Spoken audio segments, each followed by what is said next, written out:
Deep within the code of Pokémon games, hidden beneath layers of programming and forgotten design choices, rest details that even dedicated players have never encountered.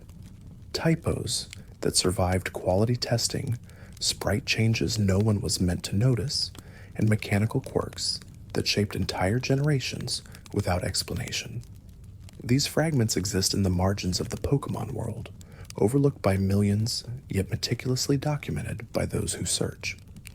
Tonight, we drift through the obscure corners of Pokémon history, the small errors, the hidden events, and the programming decisions that reveal how carefully and sometimes carelessly these games were built. Before you settle in, maybe tap subscribe for more calm stories, and share where in the world you're watching from tonight, as we begin with a mistake that appeared at the very end of one player's journey, a typo that somehow made it into the final congratulations speech of an entire generation.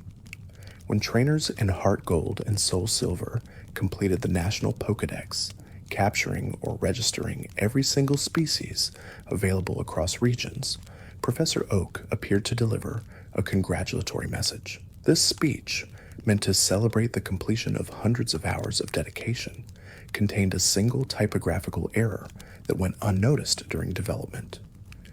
In one sentence, the letter I was replaced with a lowercase ll, creating a visual error so subtle that most players never caught it, even when reading the text directly.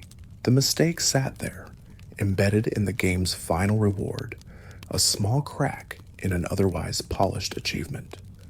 Before you drift off, maybe tap subscribe for more gentle videos, and let me know where you're listening from tonight.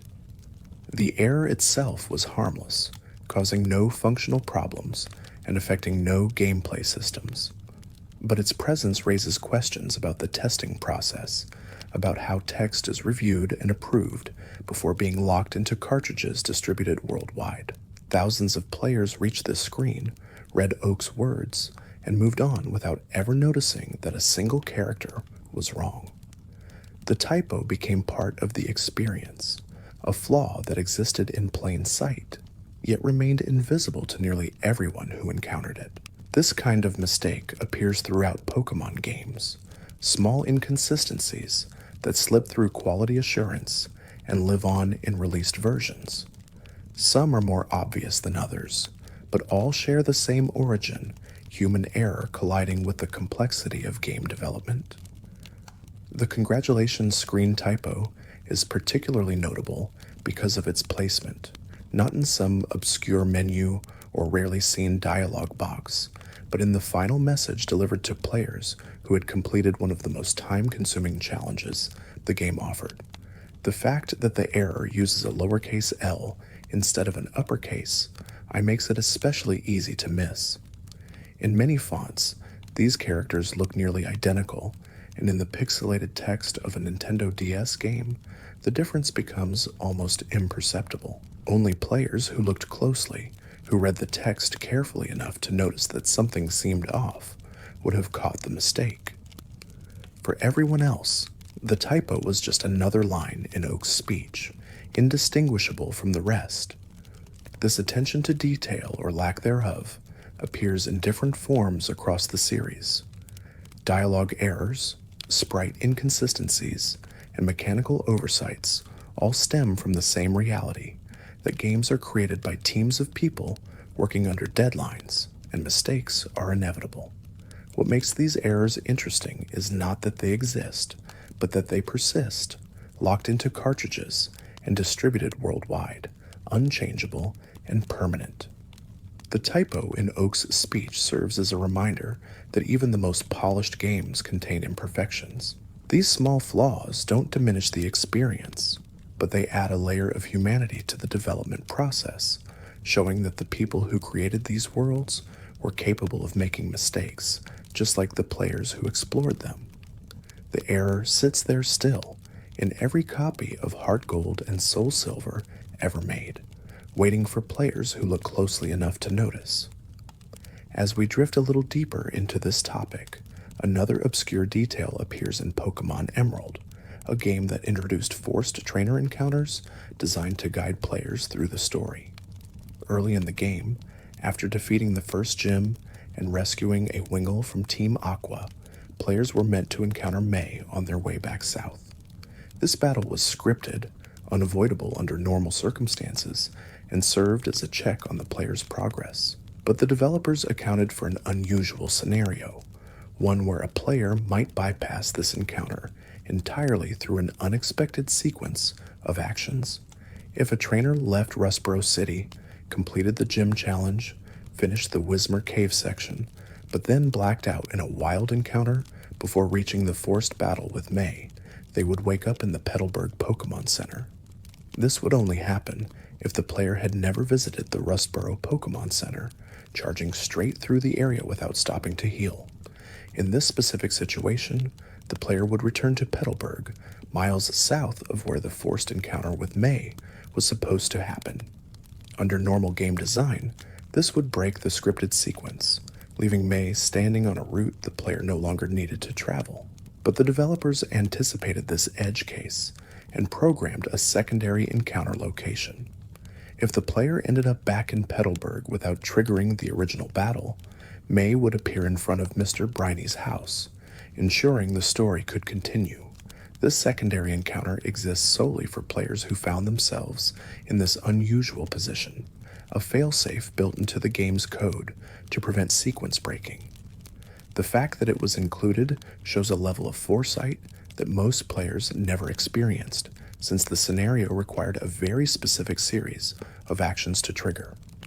Most trainers healed regularly, avoided blacking out, or simply encountered May on the intended route without ever knowing an alternate version existed. The existence of this backup encounter reveals how developers think about player behavior, anticipating edge cases, and programming solutions for situations that might only affect a small percentage of players. This kind of design work goes unnoticed by the majority, but it ensures that the game functions smoothly even when players act in unexpected ways. The alternate May encounter is a small detail buried in Emerald's code, but it represents the careful planning that goes into creating a cohesive gameplay experience. Another quiet detail appears in Generation 2, where a non-player character's sprite changed color between two different scenes. In Ilex Forest, players encountered a boy who had lost his Farfetch'd, a duck-like Pokémon holding a leek. The boy's overworld sprite was clearly green, matching the forest environment and standing out against the surrounding trainers. After retrieving the Farfetch'd and returning it to him, the boy could later be found at his house, but his sprite had inexplicably changed to blue. This color shift served no narrative purpose and was never explained in the game's dialogue. The change was likely an oversight, a result of different sprite assets being used in different locations without anyone noticing the inconsistency. Players who paid attention to visual details might have noticed that the boy looked different, but the game never acknowledged the change, treating both sprites as the same character.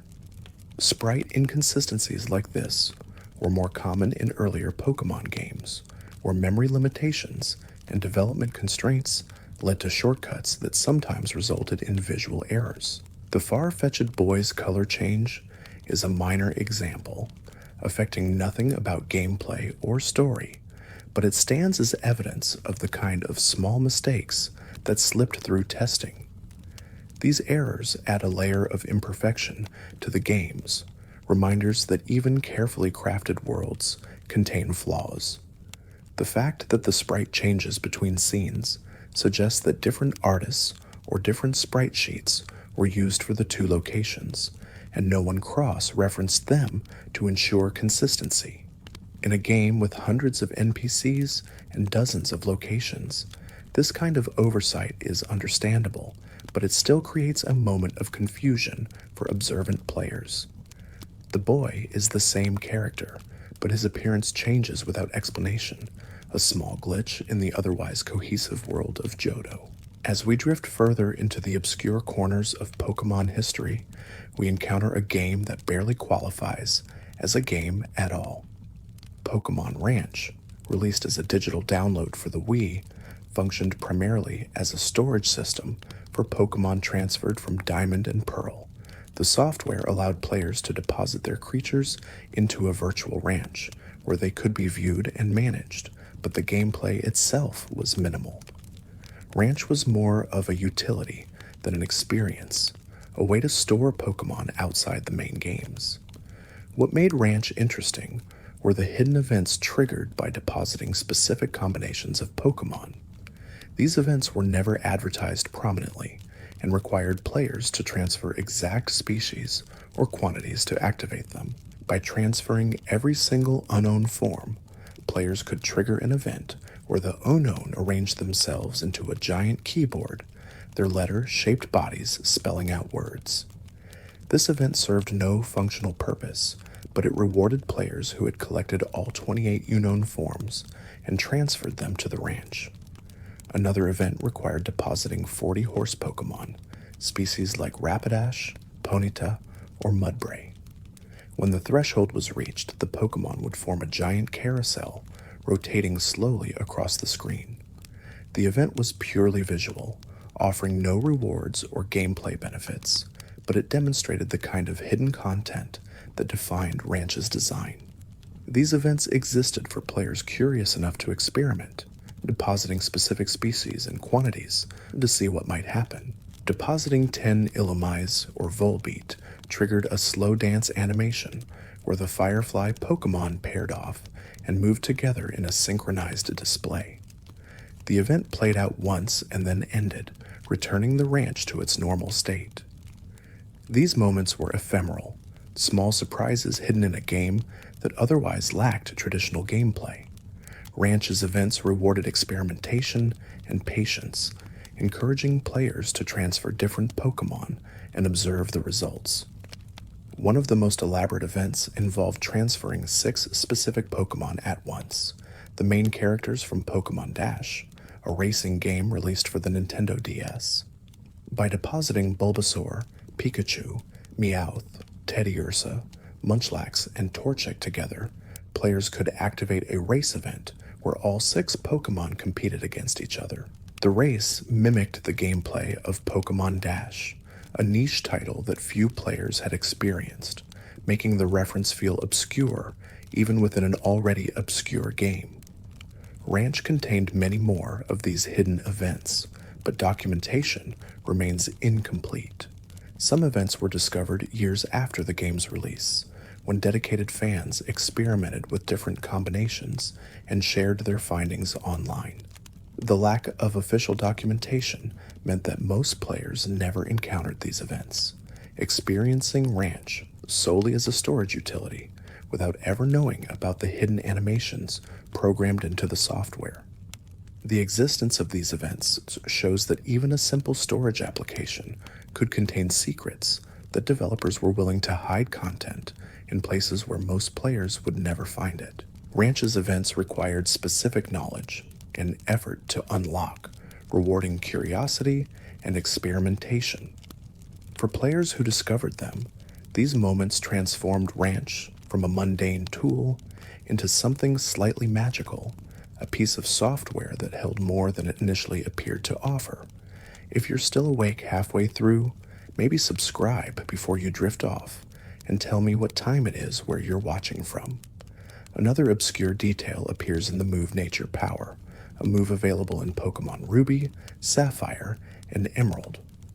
The move's summary screen listed an accuracy value of 95, suggesting that it would miss 5% of the time when used in battle.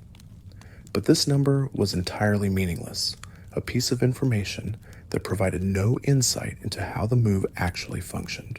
Nature Power's accuracy depended entirely on which move it transformed into, and that transformation was determined by the player's location. When used in tall grass, Nature Power became Stun Spore, a move with 75 accuracy. When used underwater, it transformed into Hydro Pump, a move with 80 accuracy.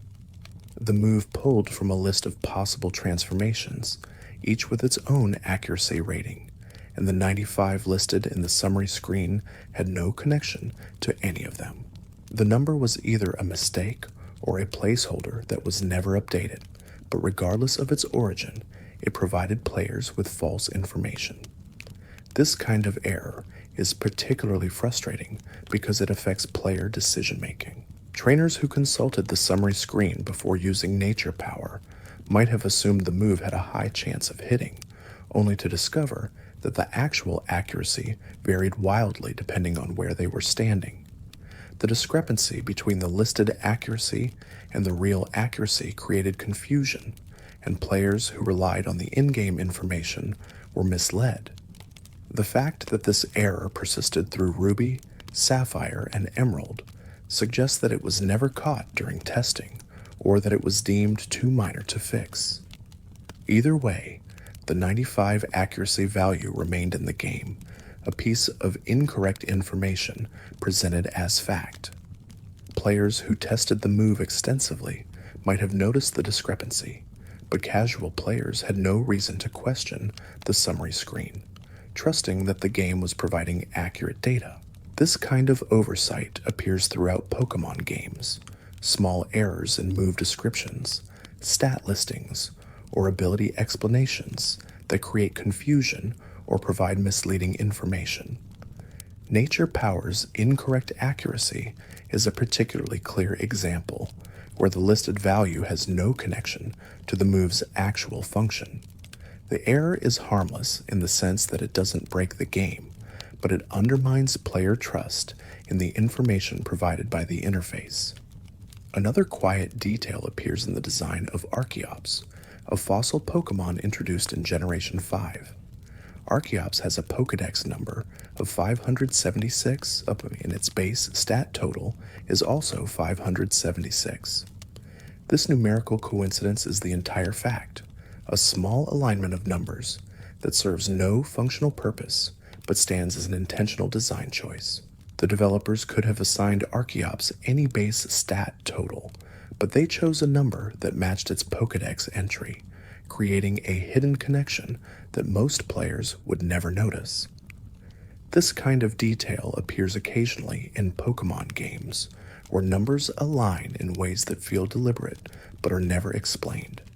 Some players believe these coincidences are intentional, while others dismiss them as random chance. In Archeops' case, the alignment is too precise to be accidental, suggesting that someone on the development team noticed the Pokédex number and adjusted the stats to match. The result is a small Easter egg, a piece of trivia that exists for players who pay attention to numbers. As we drift deeper into the history of Pokémon merchandise, a significant location appears in the story of the franchise's expansion. On November 16, 2001, the New York Pokémon Center opened its doors, a massive store dedicated entirely to Pokémon products. The building was filled with plushies, collectibles, statues, and exclusive merchandise unavailable anywhere else. Event Pokémon were distributed regularly, drawing crowds of trainers eager to add rare creatures to their collections. The Pokémon Center operated as a hub for fans, a physical space where the franchise's popularity was on full display. But the store's success was short-lived. On January 14, 2005, the Pokémon Center closed for remodeling, and when it reopened, it had been transformed into Nintendo World, a broader store showcasing all of Nintendo's franchises, rather than focusing exclusively on Pokémon. The change reflected a shift in Nintendo's retail strategy, moving away from single franchise stores toward more inclusive brand experiences. Almost everything inside the building was redesigned during the remodeling, with Pokémon-specific decorations replaced by general Nintendo branding. But one architectural detail survived the transformation and remains in place over 20 years later. The door handles on the building's entrance, designed to resemble Pokeballs, were kept intact when everything else was changed. These handles, installed when the Pokémon Center first opened, have outlasted the store itself, serving as a quiet reminder of what the building once was. The survival of these door handles is a small piece of preservation, a fragment of the original Pokémon Center that continues to exist in a space now dedicated to a much broader brand. Visitors to Nintendo World in New York City pass through these doors without knowing their history, unaware that the handles they touch are relics from an earlier era of Pokémon retail. The handles are functional objects, serving their purpose without drawing attention, but for those who know their origin, they carry significance. This kind of architectural preservation is rare in retail spaces, where remodels typically erase all traces of previous designs. The fact that the Pokémon door handles were kept suggests that someone involved in the remodeling process valued their history, or perhaps simply saw no reason to replace them. Either way, the handles remain, a small connection to the original Pokémon Center that continues to greet visitors decades after the store closed. Another obscure mechanical detail appears in Generation 2, where sleep and freeze status conditions prevented Pokémon from flinching.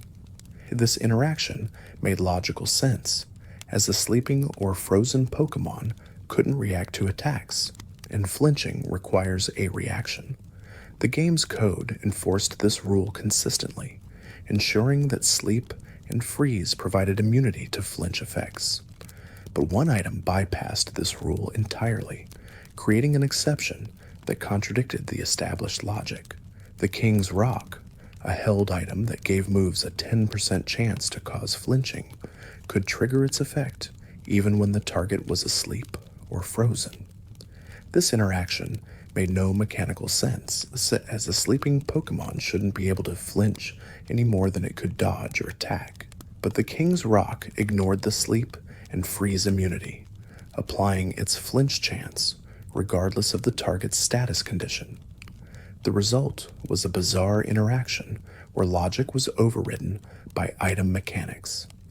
This exception likely resulted from how the King's Rock was programmed, with its flinch effect coded separately from standard flinch mechanics.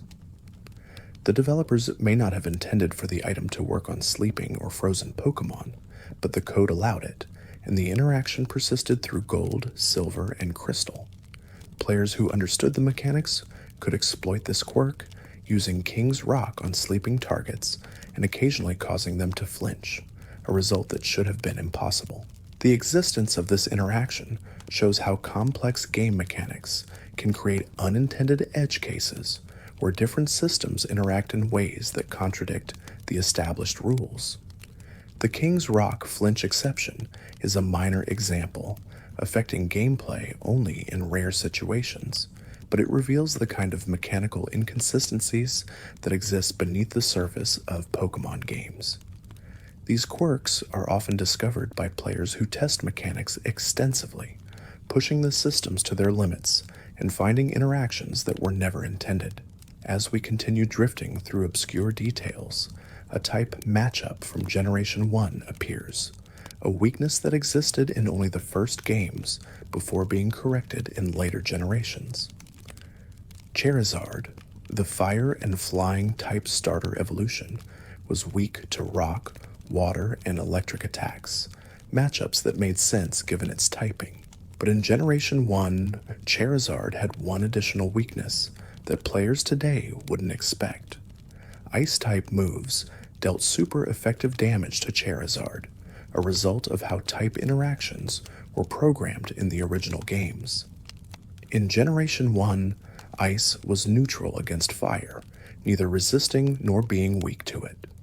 This meant that Ice-type moves calculated their effectiveness based only on Charizard's flying type, which was weak to ice. The result was that Charizard took super effective damage from ice attacks, a weakness that disappeared in Generation 2 when the type chart was revised to make fire resist ice. This change corrected an interaction that felt unintuitive, as fire should logically resist ice rather than being neutral to it. The Generation 1 type chart contained several odd interactions that were later adjusted, and the ice versus fire matchup was one of the most notable.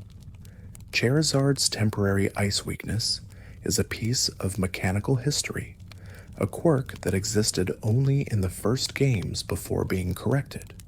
Players who battled with Charizard in red, blue, or yellow had to account for this additional weakness, while players in later generations never encountered it. This kind of mechanical revision is common across game franchises, where systems are refined and adjusted based on feedback and testing. The type chart changes between Generation 1 and 2 were relatively minor, but they had significant impacts on how certain Pokémon functioned in battle. Charizard's ice weakness is one example, but the adjustments affected many species, rebalancing the competitive landscape and correcting interactions that didn't make logical sense. Another obscure reference appears in a pair of licensed Pokémon games that have become infamous for their low quality and bizarre design choices. Pokémon Team Turbo and Pokémon Master Arena were PC games released in the early 2000s, distributed as budget titles found in bargain bins and discount stores. These games were officially licensed by the Pokémon Company, but their quality was so poor that they've become cautionary examples of how badly licensed games can turn out. Both games featured minimal content, simple gameplay, and numerous errors that suggested a lack of quality control. But the most egregious mistake appears in Master Arena, where the name of a legendary Pokémon is misspelled on screen. Rayquaza, the sky-high dragon from Generation 3, has its name rendered as Rayquaza with an incorrect letter, a mistake so fundamental that it's difficult to understand how it made it into a released product. The misspelling appears in promotional material and in game assets, that's suggesting that no one caught the error during development. This mistake is particularly baffling because Rayquaza is a well-known Pokémon, a box legendary that appeared prominently in marketing and promotional material. The developers had countless opportunities to verify the correct spelling, but they didn't, and the game shipped with the error intact. The misspelling has become one of the most cited examples of the game's poor quality, a single mistake that encapsulates the lack of care that went into its creation. The existence of officially licensed Pokémon games with this level of quality control failure raises questions about the licensing process and how much oversight the Pokémon Company exercised over third-party developers. These games were sold in stores, marketed to children, and presented as legitimate Pokémon products, but their quality was far below the standards set by the main series. The Rayquaza misspelling is a small detail, but it represents a larger problem, a failure of quality assurance that allowed fundamentally flawed products to reach consumers. As we drift further into the obscure details of Generation 4, a strange encounter appears on Route 43 in Heart Gold and Soul Silver. The route, located south of the Lake of Rage, contained a small pond that could be surfed on, and this pond held only Magikarp. Under normal circumstances, the Magikarp encountered here ranged from level 5 to level 25, weak creatures suitable for early game training. But hidden within the encounter table was a 1% chance of encountering a levels 50 Magikarp, a creature far stronger than anything else in the area. This level 50 Magikarp appeared randomly with no explanation or lore justification for its presence.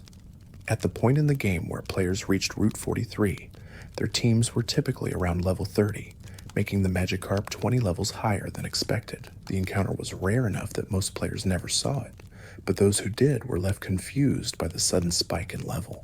The reason for this high-level Magikarp's inclusion remains unclear. It could have been an intentional detail, a reward for players lucky enough to encounter it, or it could have been a mistake, a misplaced encounter that was never corrected. Either way, the level 50 Magikarp stands as one of the oddest wild encounters in Generation 4, a creature that defies the game's normal difficulty curve for no apparent reason. Another obscure feature appears in Heart Gold and Soul Silver's Pokéathlon, a series of mini-games where players competed in athletic challenges with their Pokémon. The Pokéathlon offered various events, each testing different stats and skills, and players could earn points and trophies by performing well. After completing every challenge, earning high scores, and unlocking all available content, players gained access to a final room called the Friendship Room. Inside this room, a statue could be interacted with, and clicking on it revealed an alternate sprite of the player character, either Ethan or Lyra, wearing a Pokeathlon uniform. This sprite existed nowhere else in the game, appearing only in this single room as a reward for completing every Pokeathlon challenge. The sprite showed the character in athletic clothing, a design created specifically for this moment and never used in any other context. The existence of this unique sprite shows the level of detail that went into Heart Gold and Soul Silver, where content was created for specific moments that only dedicated players would see. The Pokeathlon uniform sprite required art assets, programming, and testing, all for a single screen that most players would never encounter. This kind of hidden content rewards thoroughness, encouraging players to complete every challenge and explore every corner of the game.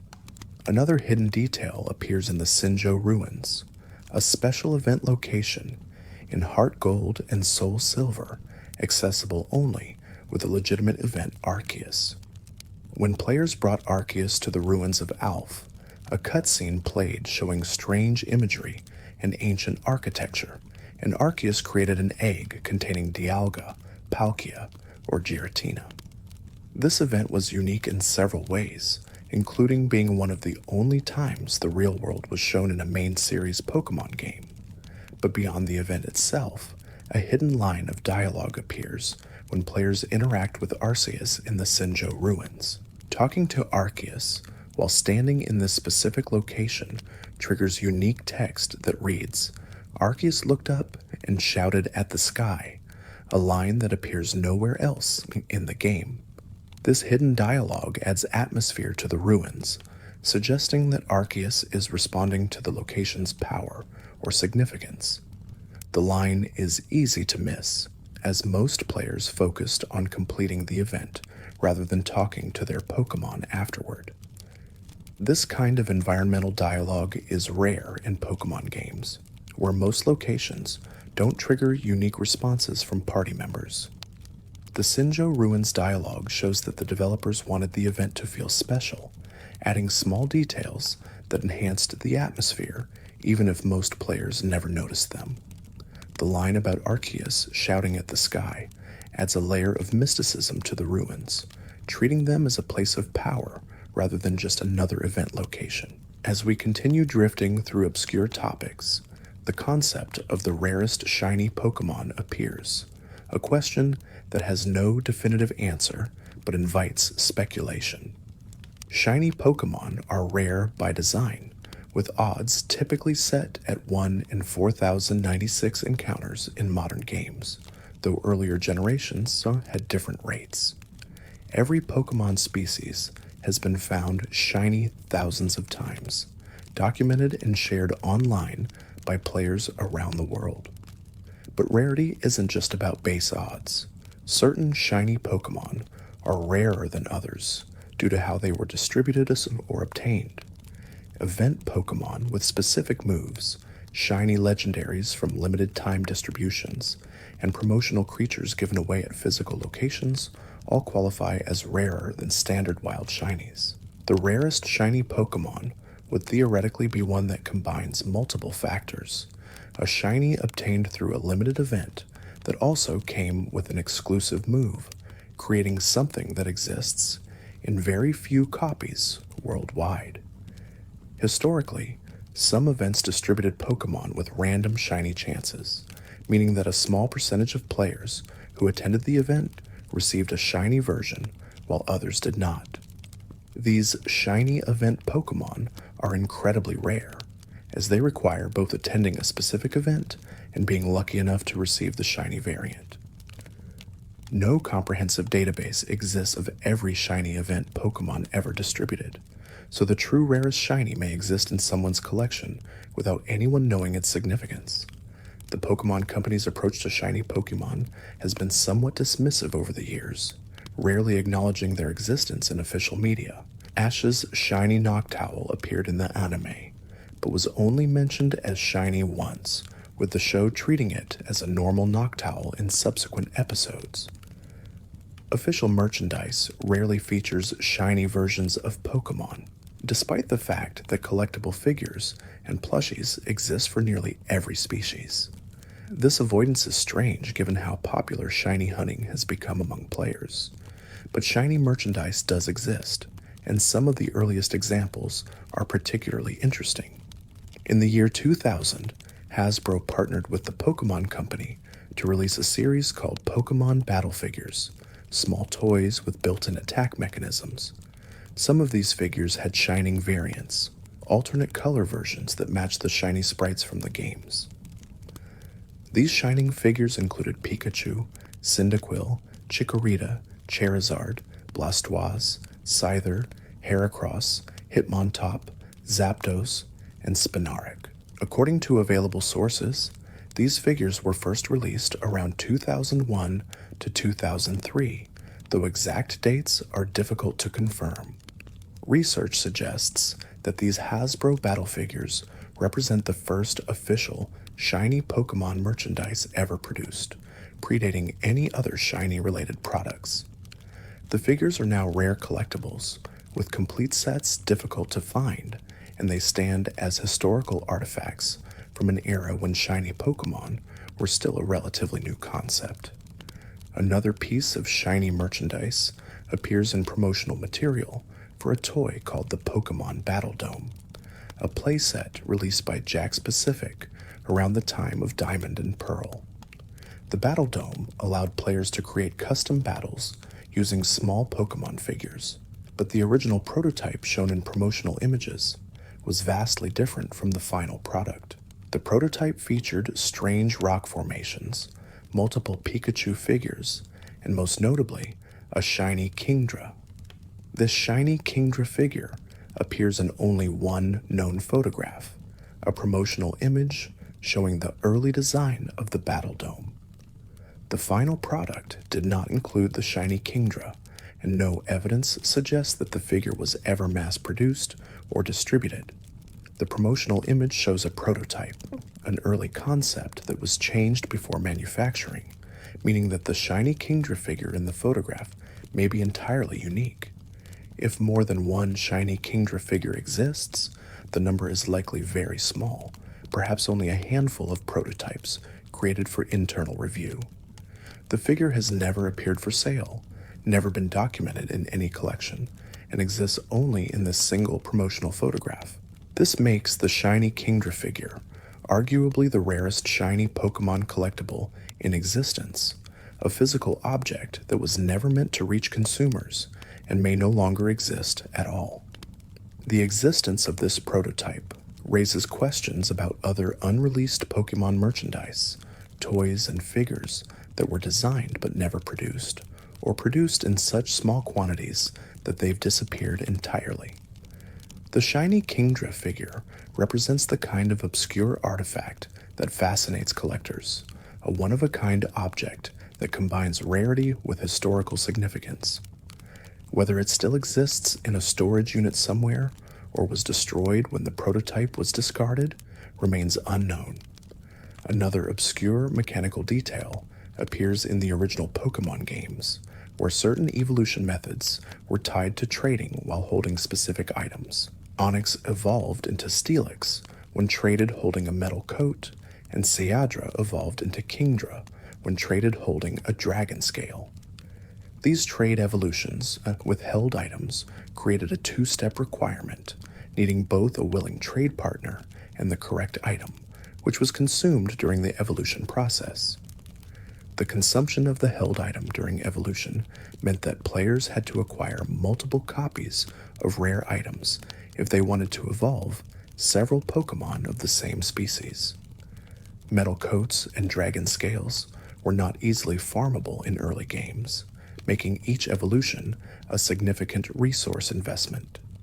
This scarcity added weight to the decision of which Pokémon to evolve, as using a metal coat on Onyx meant that another Onyx would have to wait until a second code could be found.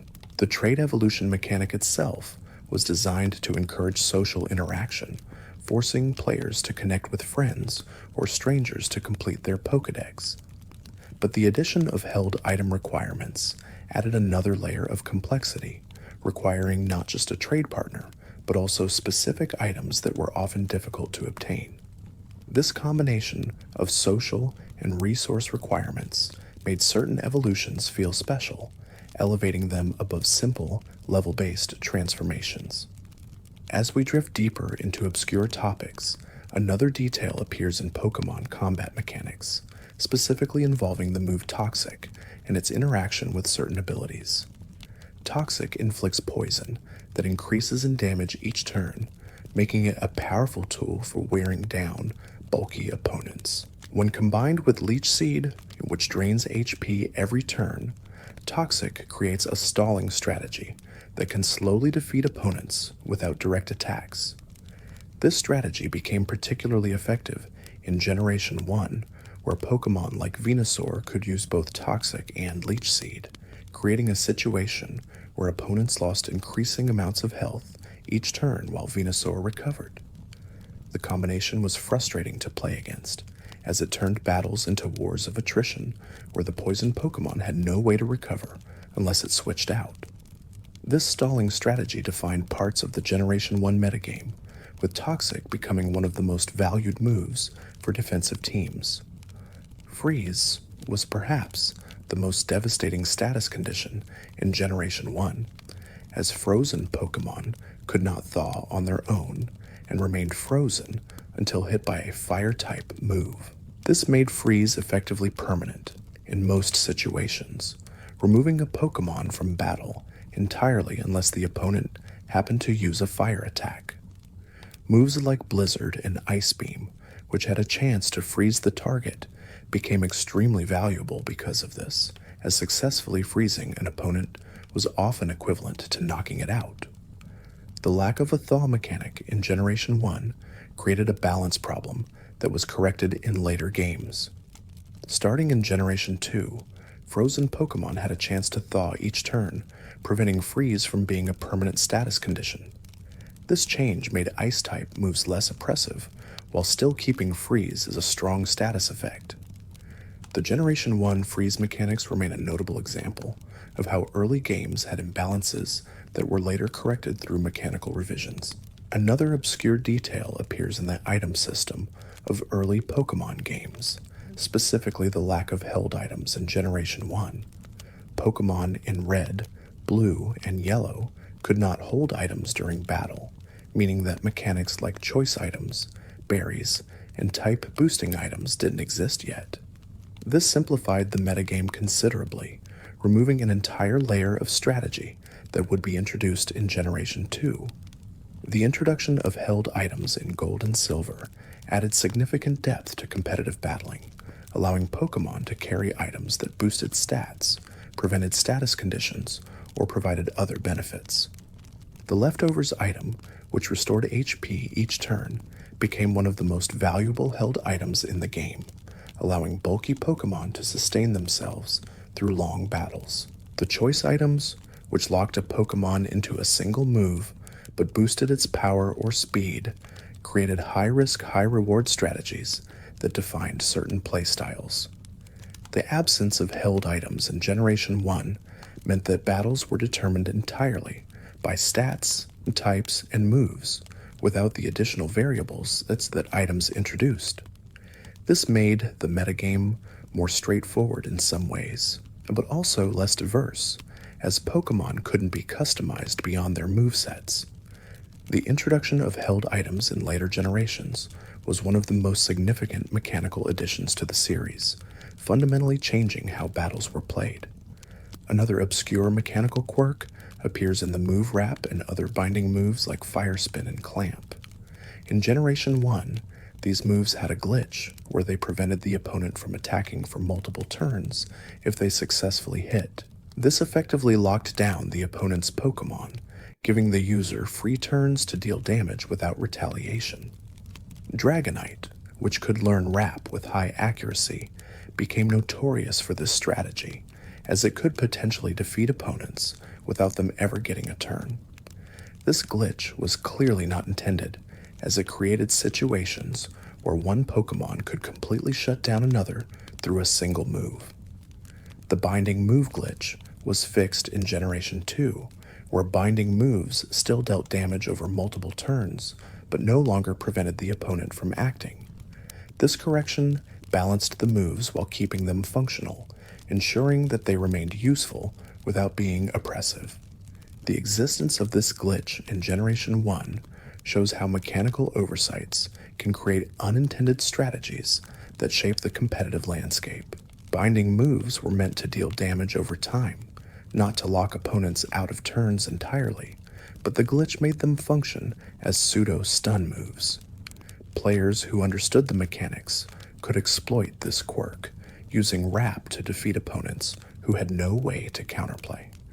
As we continue drifting through obscure details, another piece of hidden content appears in the Generation 1 games, related to the move Mirror Move. Mirror Move allowed the user to copy the last move used by the opponent, a mechanic that could create interesting interactions depending on what move was copied. But Mirror Move had several quirks that made it behave unpredictably in certain situations. If the opponent hadn't used a move yet, Mirror Move would fail, which made sense given its mechanics. But if Mirror Move was used against a Pokémon that had just used a move that Mirror Move couldn't copy, such as Counter or Mirror Move itself, the game's behavior became strange. In some cases, Mirror Move would fail silently. In others, it would attempt to execute a previous move from a different turn, and in rare situations, it could cause glitches or crashes.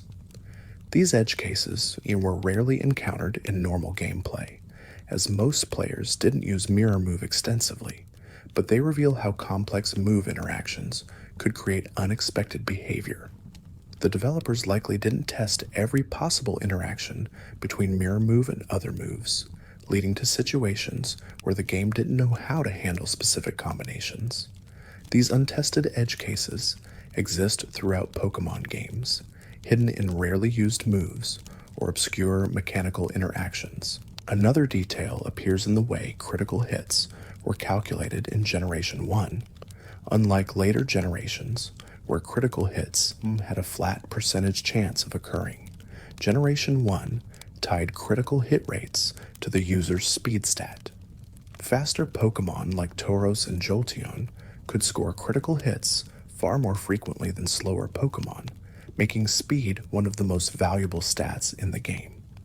This speed-based critical hit system created a metagame where fast offensive Pokémon were heavily favored, as they not only attacked first, but also had higher chances of dealing critical damage.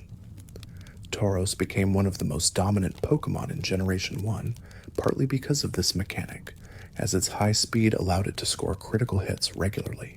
The critical hit system was overhauled in Generation 2, where speed no longer influenced critical hit rates, making the mechanic more balanced across different Pokémon. The change to critical hit mechanics between generations is another example of how early games had systems that were later revised to improve balance. The speed-based critical hits in Generation 1 created imbalances that favored certain Pokémon over others, and correcting this in later games helped diversify the competitive landscape. These mechanical revisions are common across long-running game series, where initial systems are refined based on player feedback and observed balance issues. Another obscure detail appears in the way status moves interacted with accuracy in Generation 1. Moves like Thunder Wave and Sleep Powder had listed accuracy values, but these values were affected by the same accuracy and evasion modifiers that affected damage-dealing moves. This meant that using moves like Double Team to boost evasion could make a Pokémon harder to hit with status moves, creating strategies based on stacking evasion boosts.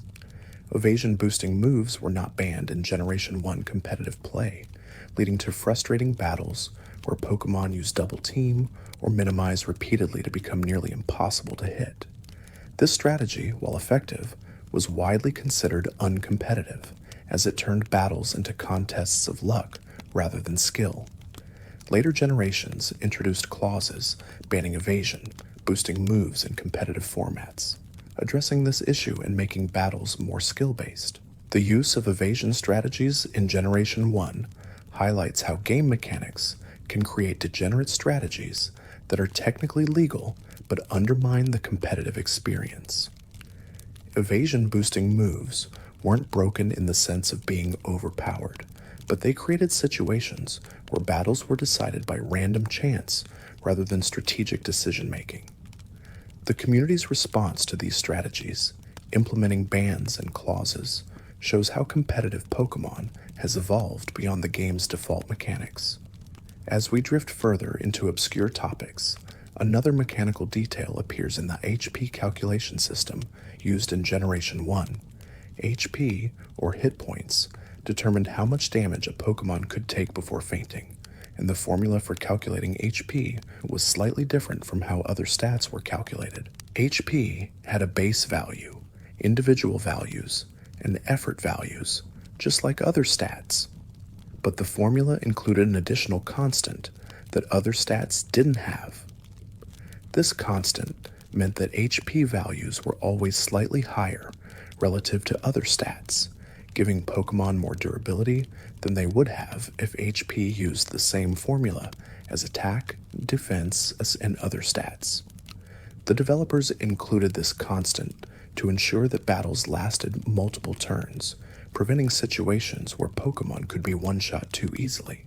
This subtle mathematical adjustment shaped how battles played out, making defensive strategies more viable by ensuring that Pokémon could survive at least a few attacks. The HP formula remained consistent across generations, with only minor adjustments to how individual values and effort values were calculated. The constant in the HP formula is one of those behind-the-scenes details that most players never think about, but it has a significant impact on how battles function. Without this constant, HP values would be lower across the board, and battles would be faster and more volatile. Another detail appears in how damage calculation works in Pokémon games, specifically the random damage modifier applied to each attack. When a move is used, the game calculates damage based on the attacker's stats, the defender's stats, the move's power, and type effectiveness. But after all these calculations, a random modifier between 85% and 100% is applied, meaning that the same attack can deal slightly different damage each time it's used. This random modifier exists to create variance in battle, preventing damage from being entirely predictable. Without this modifier, players could calculate exact damage values and know precisely how many attacks would be needed to defeat an opponent. The randomness adds an element of unpredictability, creating situations where a Pokémon might survive with 1 HP or faint when expected to live. The damage modifier is small enough that it doesn't drastically change battle outcomes most of the time, but in close situations, it can be the difference between winning and losing. Competitive players account for this variance when making decisions, planning for both the minimum and maximum possible damage rolls. The existence of this random modifier shows that Pokémon battles are designed to include an element of luck, preventing them from being purely deterministic. Another obscure detail appears in how sleep mechanics function across different generations. In Generation 1, sleep lasted a random number of turns between 1 and 7, and sleeping Pokémon could not wake up on the turn they were put to sleep. This made sleep incredibly powerful, as it guaranteed at least one free turn and could potentially last much longer. Moves like hypnosis and sleep powder were highly valued because of this, and sleep strategies defined parts of the Generation 1 metagame. Generation 2 changed sleep mechanics to make them less oppressive. Sleep duration was reduced to a random number of turns between 1 and 3, and sleeping Pokémon could now wake up on the same turn they were put to sleep. This change made sleep less powerful while still keeping it as a valuable status condition. The reduction in sleep duration forced players to act quickly after putting an opponent to sleep, as the window of opportunity was much shorter. Later generations made further adjustments to sleep mechanics, tweaking duration and wake-up chances to maintain balance. The evolution of sleep mechanics across generations shows how developers continuously refine systems based on how they function in practice. Sleep went from being one of the most powerful status conditions in Generation 1 to being balanced and fair in later games, demonstrating the developer's willingness to adjust mechanics that were too strong. Another detail appears in the way Pokémon are stored in the PC system, a mechanic that has existed since the first games but has evolved significantly over time. In Generation 1, the PC boxes could hold 20 Pokémon each, and there were 12 boxes total, allowing for storage of 240 Pokémon beyond the 6 in the player's party. But boxes had to be switched manually, and the game couldn't automatically move to the next box when one was full. This meant that if a box was full and a player caught a new Pokémon, the caught Pokémon would be sent to the current box, and if there was no room, the game would inform the player that the box was full. This created situations where players had to return to a PC to switch boxes before continuing to catch Pokémon, interrupting the flow of gameplay. The manual box switching system was clunky, but it was a limitation of the Game Boy's hardware and memory. Later generations introduced automatic box switching, where the game would move to the next available box when the current one was full.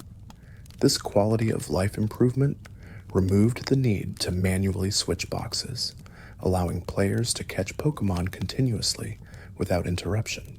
The PC system also expanded in later games, with more boxes and more Pokémon per box, accommodating the growing number of species across generations.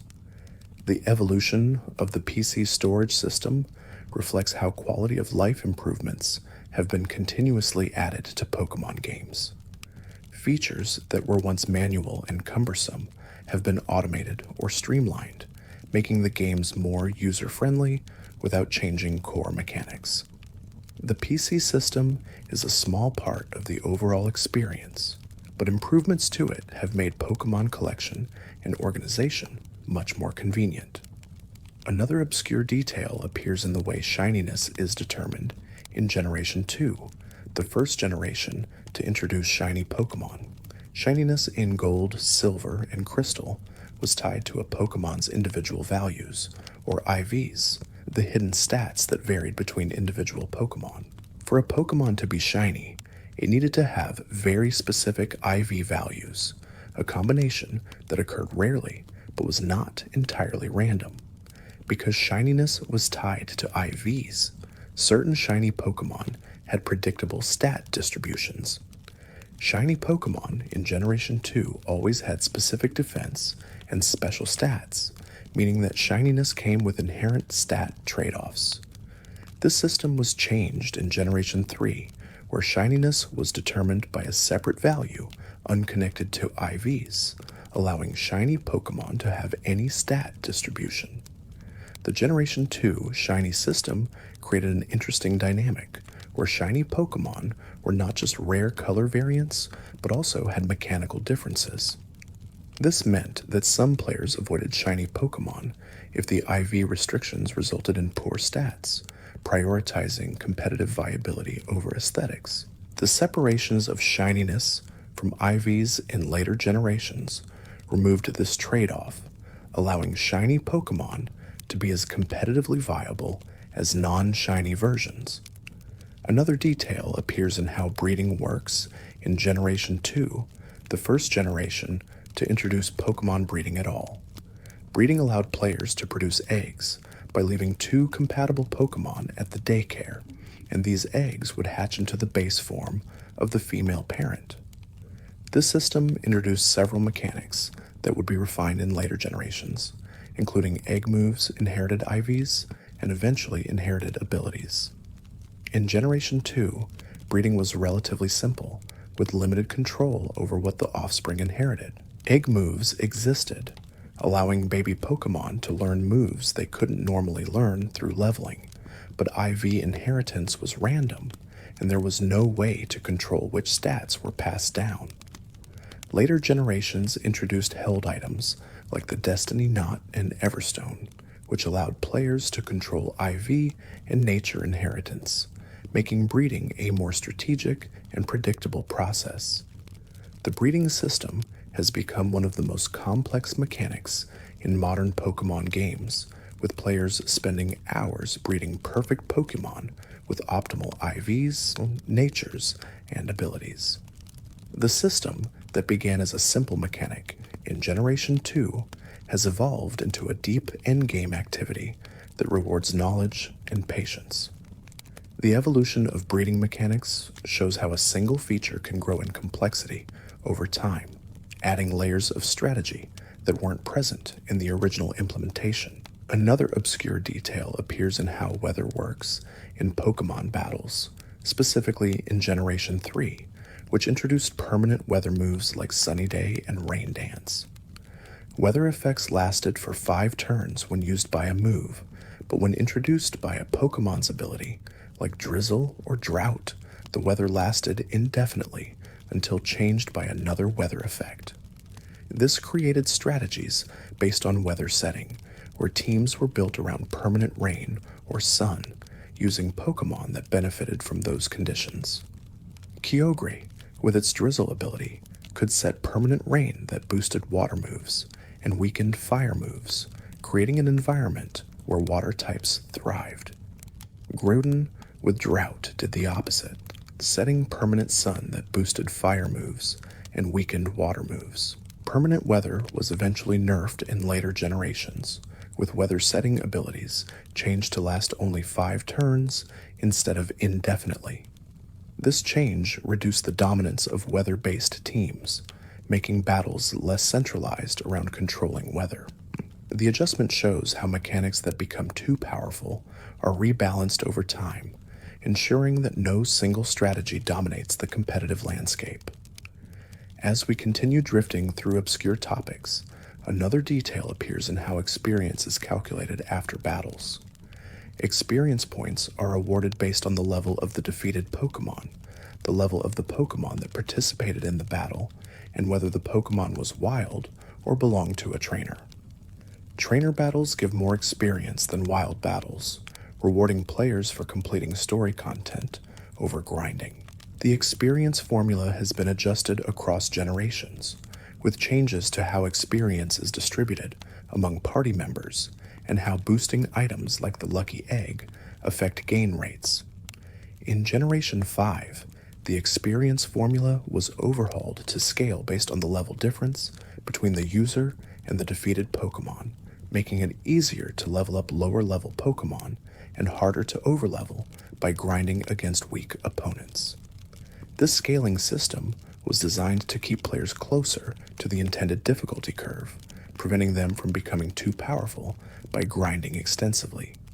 The change was controversial, with some players appreciating the smoother leveling curve and others missing the ability to overlevel through grinding. The experience system adjustments show how developers have tried to balance player freedom with intended progression pacing. Another detail appears in how the type chart has evolved across generations, specifically regarding the Fairy type introduced in Generation 6. Fairy was added to address the dominance of dragon types in competitive play, providing a new type that was immune to dragon moves and super effective against them. The addition of a new type after 5 generations was unprecedented, and it required retrofitting many existing Pokémon to include the new type.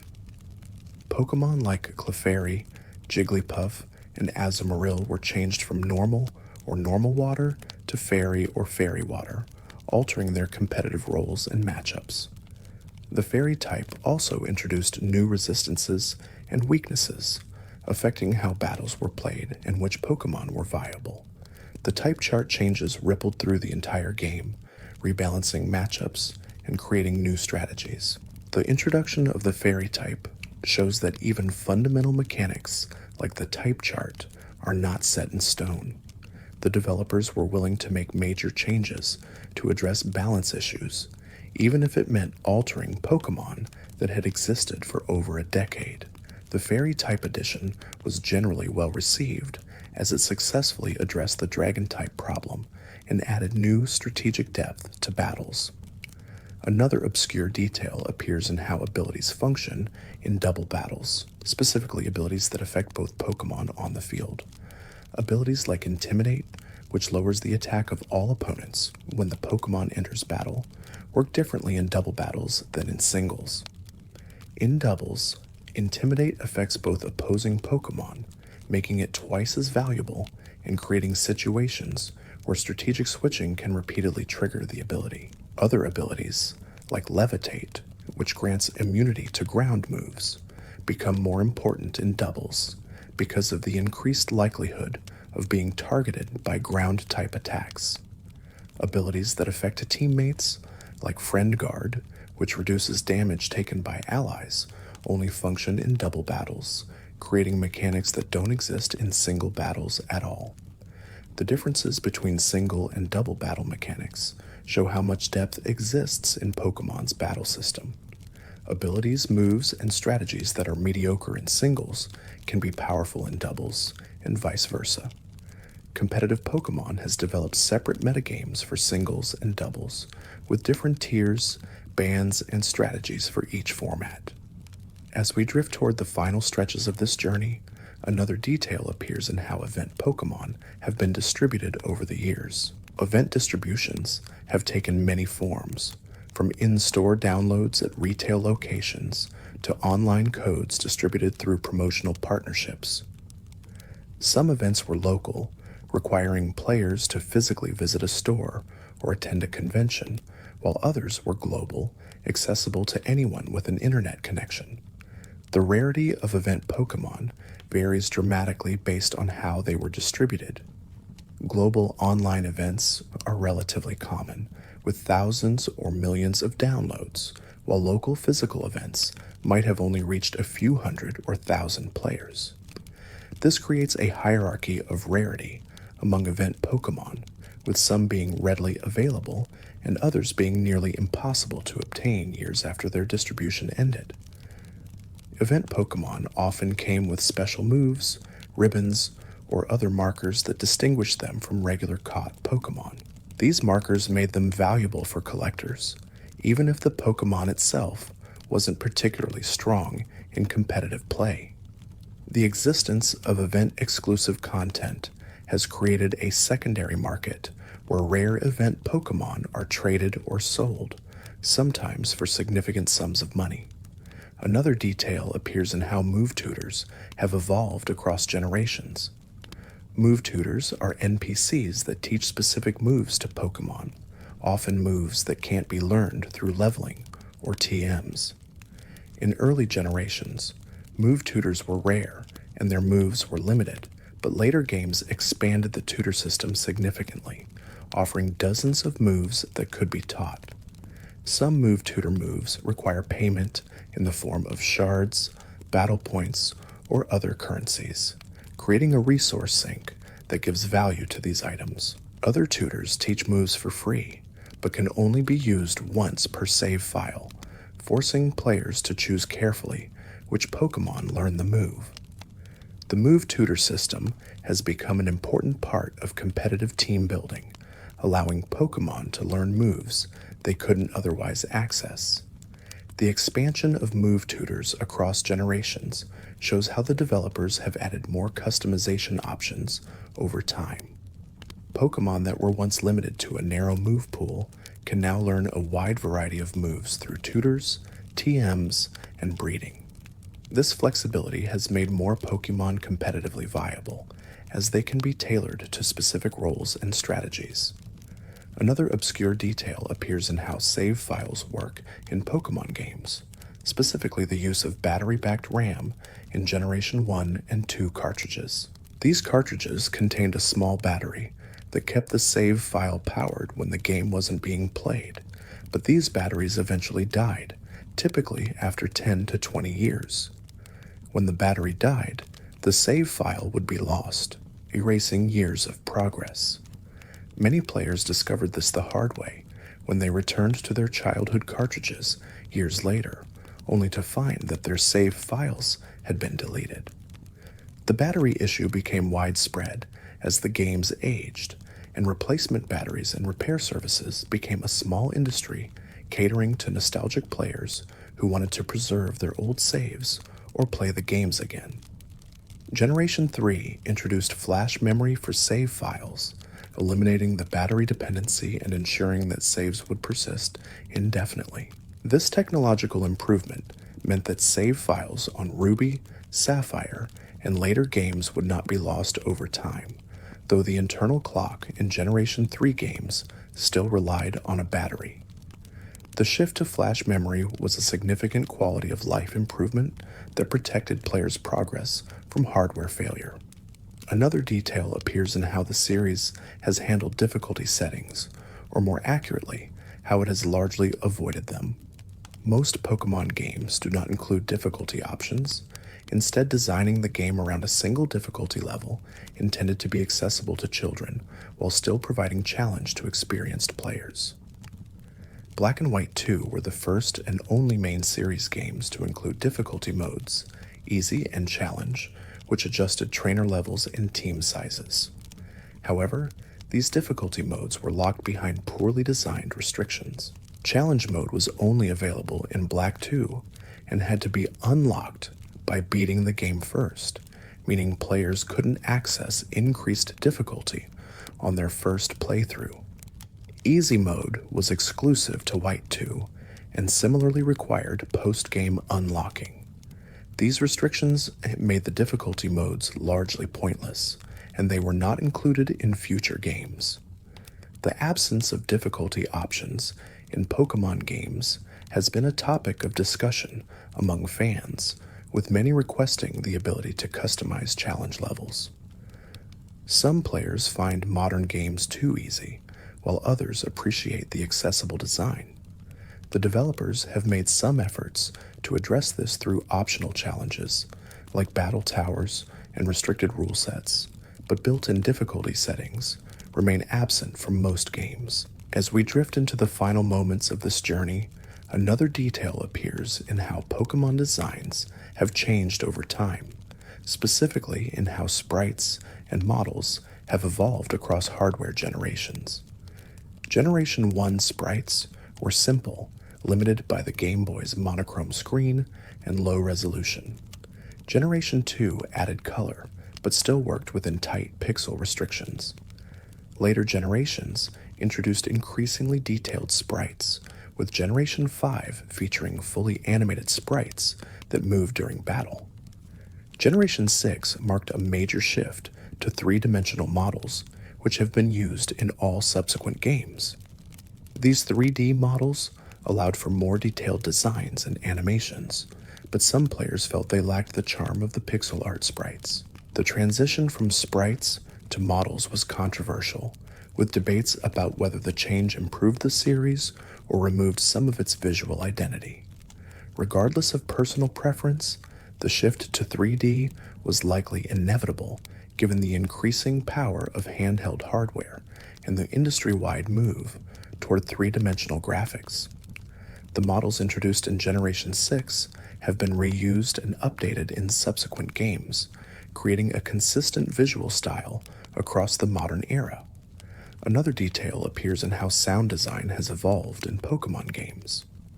Early games used the Game Boy's limited sound chip to create simple chiptune music and sound effects. Pokémon cries in Generation 1 were created by manipulating basic waveforms, resulting in the distinctive electronic sounds that defined the era. Later games introduced recorded audio and more complex compositions, expanding the sonic palette available to composers. Pokémon cries have evolved significantly over generations, with newer games using higher quality audio and more naturalistic sounds. Some cries from Generation 1 have been completely replaced in modern games, while others have been updated but retain their original structure. Pikachu's cry is the most famous exception as it uses a voice recording instead of synthesized sound, a change made to match the anime. The evolution of sound design in Pokémon games mirrors the technical progression of the hardware, with each generation taking advantage of improved audio capabilities. The shift from chiptune to orchestral music, from synthesized cries to recorded voices, reflects the broader trend in gaming toward more cinematic, audiovisual presentations. As this journey draws to a close, it becomes clear that Pokémon games contain layers of obscure details that most players never encounter. Typos in congratulations screens, alternate encounter triggers for edge cases, hidden events in storage applications, mechanical quirks that defy logic, and design evolution across decades all contribute to the series' depth. These details exist in the margins, overlooked by casual players, but meticulously documented by dedicated communities. The obscure facts explored tonight represent only a fraction of the hidden content buried in Pokémon games. Every generation introduces new mechanics, new oversights, new secrets waiting to be discovered. Some of these details are intentional, hidden as rewards for curious players, while others are accidents, mistakes that slipped through testing and became permanent parts of released games. What makes these obscure facts interesting is not just their content, but what they reveal about the development process. The typos show that quality assurance, while thorough, cannot catch everything. The alternate encounters show that developers think carefully about edge cases. The hidden events show that content is sometimes created for only the most dedicated players. The mechanical quirks show that complex systems can interact in unexpected ways.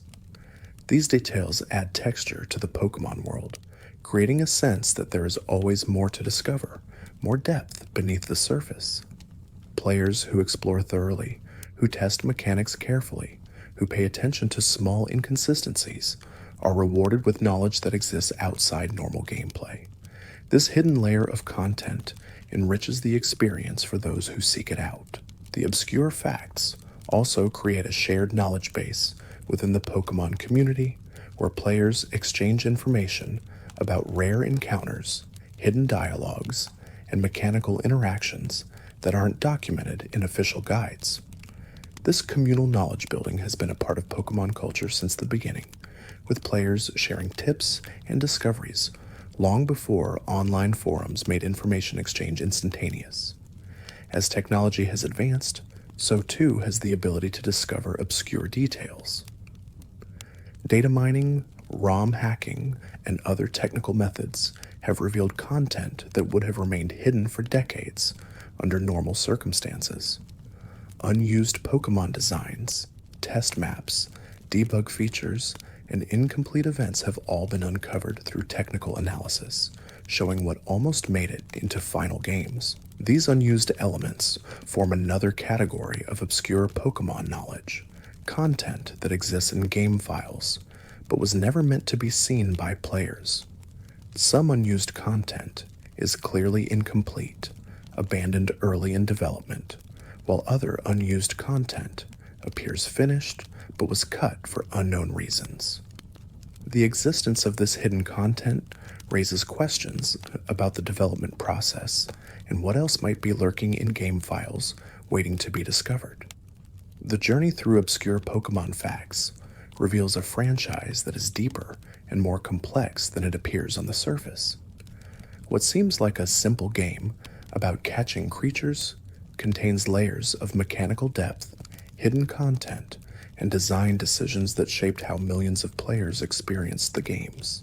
The typos, the glitches, the alternate encounters, the rare merchandise, all of these details contribute to the rich tapestry of Pokémon history.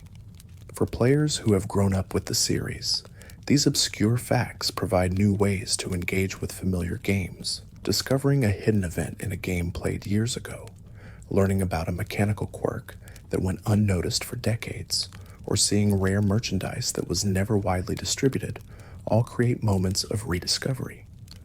The games that seemed fully explored reveal new secrets, proving that there is always more to learn. The obscure nature of these facts also means that they are often shared person to person, passed along through communities and forums rather than through official channels.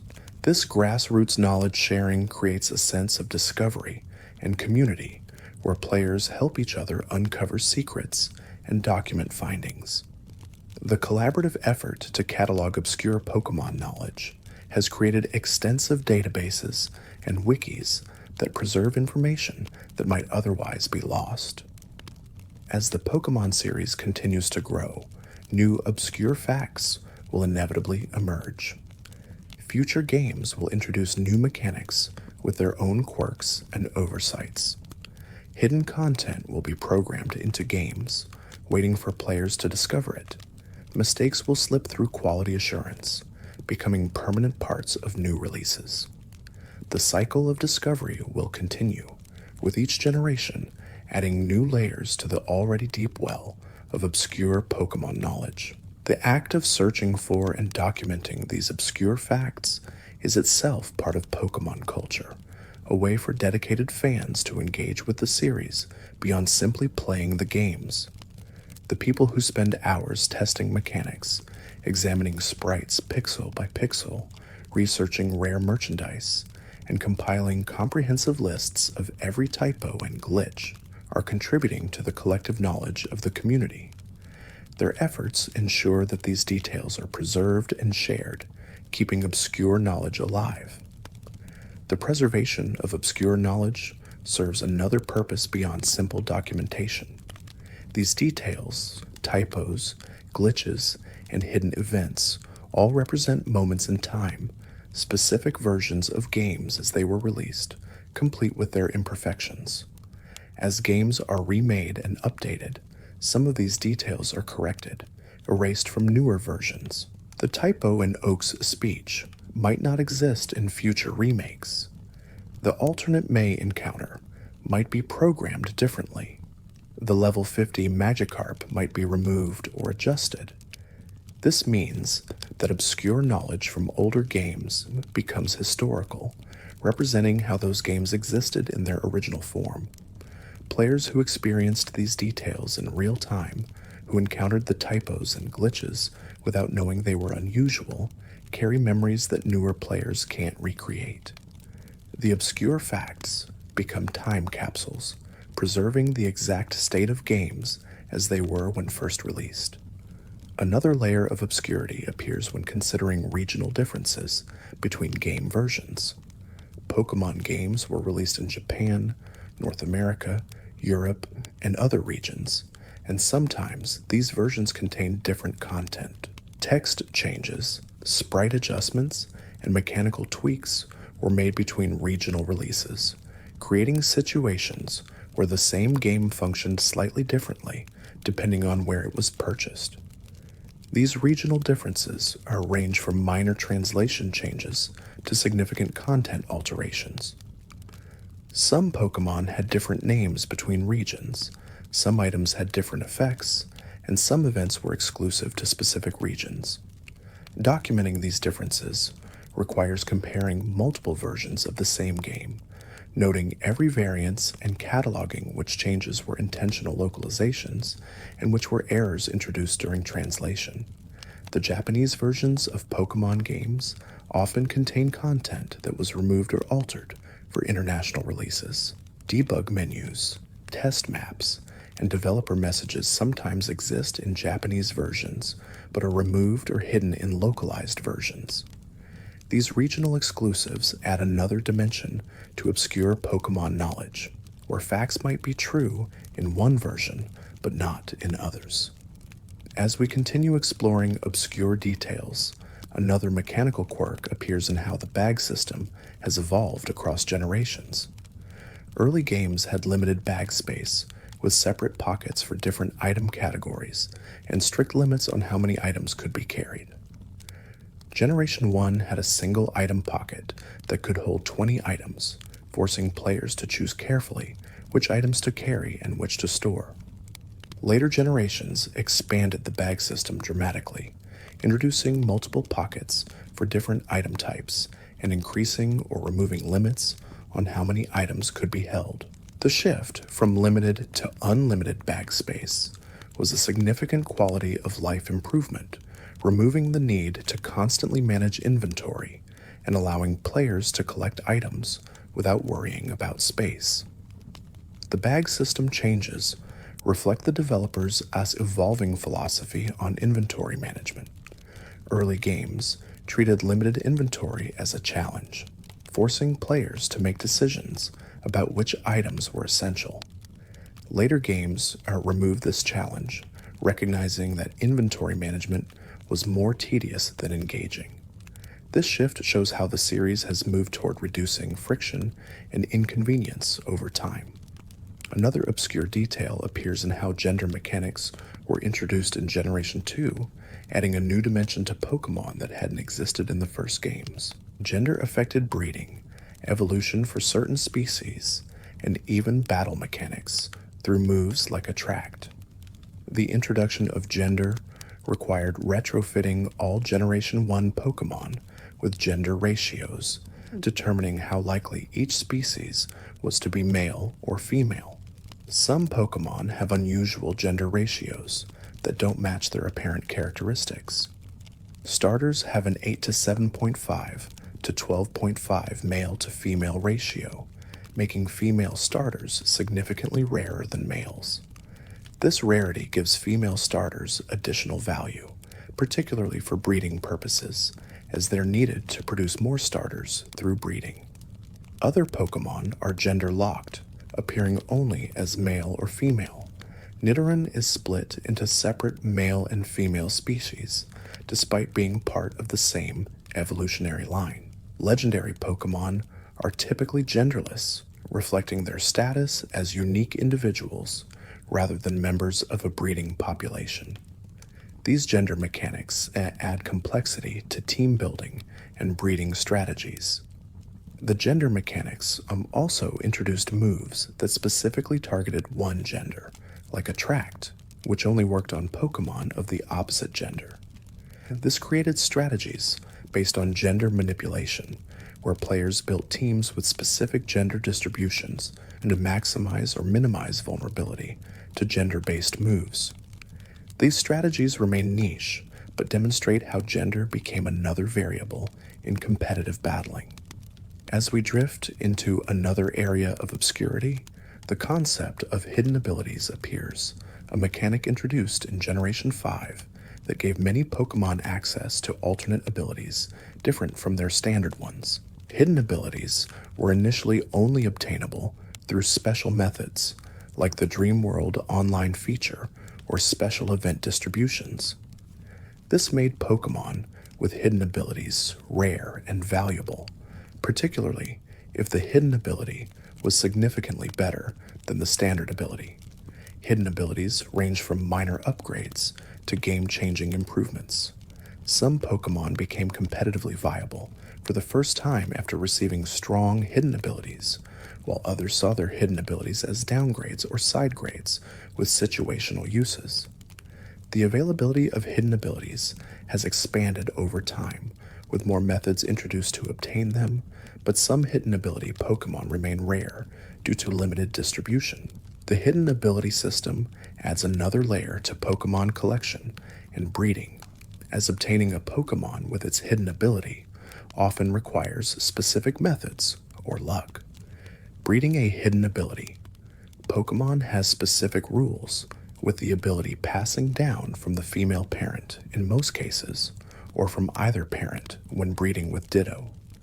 Understanding these inheritance rules is essential for anyone trying to breed competitive Pokémon with specific abilities. Another obscure detail appears in how Pokémon forms and variants have proliferated across generations. Beyond standard evolution lines, many Pokémon have alternate forms triggered by items, locations, or specific conditions.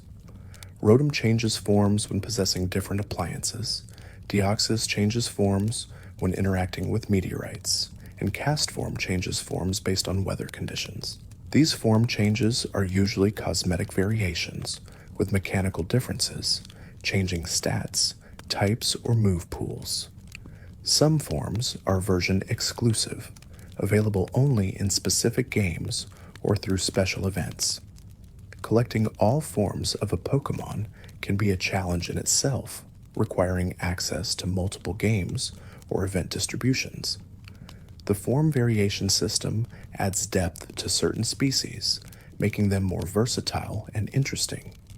Regional forms, introduced in Generation 7, created an entirely new category of variants, where Pokémon from older generations received new typings and designs when encountered in specific regions. Alolan forms gave Kanto Pokémon tropical adaptations, while Galarian forms gave them new designs reflecting the Galar region's environment. These regional variants are treated as separate Pokédex entries, expanding the total number of distinct Pokémon designs. The proliferation of forms and variants has made Pokémon collection more complex, as completing a living Pokédex now requires not just one of each species, but potentially multiple variants of the same species. Some collectors aim to obtain every form, every regional variant, and even every gender of Pokémon that have visible differences between males and females. This level of completionism creates endgame goals that can take years to achieve. Another layer of obscurity appears in how Pokémon natures were introduced in Generation 3, adding another stat influencing factor to the already complex individual value system. Natures are personality traits that boost one stat by 10% while reducing another by 10%, or in the case of neutral natures, leave all stats unchanged. The nature system added strategic depth to Pokémon training, as obtaining a beneficial nature became important for competitive viability. Each Pokémon has one of 25 possible natures, assigned randomly when encountered or hatched. The nature system meant that two Pokémon of the same species at the same level could have noticeably different stat distributions, with one having higher attack and lower special attack, while another had the opposite. This variance made finding Pokémon with optimal natures part of the challenge of building competitive teams. Later generations introduced methods to control nature inheritance through breeding, with the Everstone allowing players to pass down the holder's nature to offspring. This made breeding for specific natures much more manageable, though it still required obtaining a Pokémon with the desired nature first. The nature system remains a core part of competitive Pokémon, with certain natures being strongly preferred for specific species based on their roles. As we drift deeper into mechanical obscurity, another detail appears in how critical hit ratios have evolved across generations. Generation 1's speed-based critical hits were replaced with a flat rate system in Generation 2, where all Pokémon had the same base critical hit chance, regardless of stats. This base chance could be increased through moves like Focus Energy, items like Scope Lens, or abilities like Super Luck. Generation 6 introduced a change to critical hit multipliers, reducing the damage bonus from 2 times to 1.5 times. This change made critical hits less swingy, reducing the impact of luck on battle outcomes. Some players appreciated the reduced randomness, while others felt critical hits lost some of their excitement. The change shows the developers' ongoing attempts to balance luck and skill in competitive battles. Certain moves and abilities guarantee critical hits under specific conditions. Moves like Storm Throw and Frost Breath always land critical hits, bypassing the luck element entirely. Abilities like Merciless guarantee critical hits against poisoned targets. These guaranteed critical hit mechanics create strategies that don't rely on chance, making the outcomes more predictable and skill-based.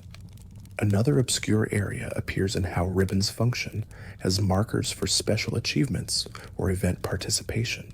Ribbons are cosmetic awards attached to individual Pokémon, commemorating accomplishments like winning a Battle Tower challenge, completing a contest, or being obtained from a specific event. While ribbons don't affect gameplay, they aid collectible value to Pokémon and create additional goals for dedicated players. Some ribbons are easily obtainable, awarded for common achievements that any player can complete. Other ribbons are extremely rare, tied to events that are no longer accessible or challenges that require exceptional skill. Event ribbons are particularly valuable as they can only be obtained during specific time periods and serve as proof that a Pokémon is legitimate rather than hacked. Collecting ribbons has become a niche endgame activity for some players who aim to get as many ribbons as possible on a single Pokémon or to collect all available ribbons across their entire collection. This ribbon collecting meta has created communities dedicated to sharing strategies, documenting available ribbons, and helping each other complete challenging ribbon requirements. The obscure nature of ribbons means that many casual players never engage with the system at all, viewing ribbons as cosmetic additions that don't impact their gameplay. But for collectors and completionists, ribbons represent another layer of depth, another set of goals to pursue beyond simply filling the Pokédex. As we continue exploring obscure knowledge, another detail appears in how move priority works in Pokémon battles. Priority moves like Quick Attack execute before normal moves, regardless of speed stats, ensuring that the user strikes first. Different moves have different priority levels, ranging from +5 for moves like Helping Hand to -7 for moves like Trick Room. Understanding priority mechanics is essential for competitive play, as priority moves can turn the tide of close battles by guaranteeing a hit before the opponent can act. Some strategies are built entirely around priority moves, using them to finish off weakened opponents or to bypass speed differences. The priority system adds another layer to speed calculations, where faster Pokémon don't always move first if the opponent uses a priority move. Priority moves have specific interactions with abilities and items that affect move order. Abilities like Prankster give priority to status moves, while abilities like Gale Wings give priority to flying-type moves. These ability-based priority changes create new strategies and considerations, adding complexity to team building and battle planning. Another obscure detail appears in how moves with unique targeting work in double and triple battles. Some moves hit all Pokémon on the field, some hit all opponents, some hit all allies, and some allow the user to choose specific targets. Understanding targeting mechanics is crucial for doubles and triples, where hitting allies with damaging moves can be detrimental, unless the strategy specifically accounts for it. Moves like Earthquake hit all Pokémon on the field except the user, meaning they damage allies as well as opponents in double battles. This forces players to either build teams that are immune to Earthquake or to avoid using it in doubles. Other moves like Surf have similar spread damage properties, requiring careful team construction to avoid friendly fire. The targeting mechanics in multi-battle formats create strategic considerations that don't exist in singles. Protecting allies from spread moves, positioning Pokémon to maximize damage output, and using moves that specifically target allies for beneficial effects all become relevant.